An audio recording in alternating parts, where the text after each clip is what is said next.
আজ তোমাদের সাথে শেয়ার করব একদম খাস্তা মুচমুচে ফুলকপির সিঙ্গারা, যেটা সন্ধেবেলা চায়ের সাথে একদম জমে যাবে। তো এখানে আমি ফুলকপি সিঙ্গারা বানানোর জন্য ফুলকপিটাকে ছোট ছোট করে টুকরো করে নিয়েছি, আর এখানে দুটো আলুও ছোট ছোট করে টুকরো করে নিয়েছি। এবার তেলের মধ্যে একটু বাদাম ভেজে তুলে নিয়ে ওই তেলের মধ্যে ফুলকপিটাকেও ভেজে তুলে নেবো। তারপর বাকি তেলের মধ্যে একটু পাঁচ ফোড়ন ফোড়ন দিয়ে দেবো আলুটা, আর দিয়ে দেবো স্বাদ মতো একটু নুন, হলুদ, লঙ্কার গুঁড়ো, একটু আদা কুচি, কাঁচা লঙ্কা কুচি দিয়ে নাড়াচাড়া করে চাপা দিয়ে আলুটাকে সেদ্ধ হতে দেবো।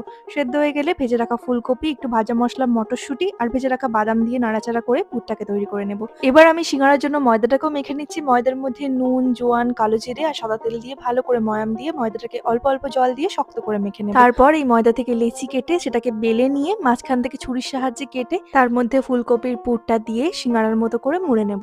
এইভাবে সব সিঙ্গারাগুলোকে তৈরি করে নিয়ে তারপর কড়াইতে তেলের মধ্যে এক এক করে সিঙ্গারাগুলোকে দিয়ে লো টু মিডিয়াম আঁচে একটু সময় ধরে ভেজে নিলেই ব্যাস তৈরি হয়ে যাবে ফুলকপির সিঙ্গারা। কেমন লাগলো রেসিপিটা অবশ্যই কমেন্টে জানিও। টাটা।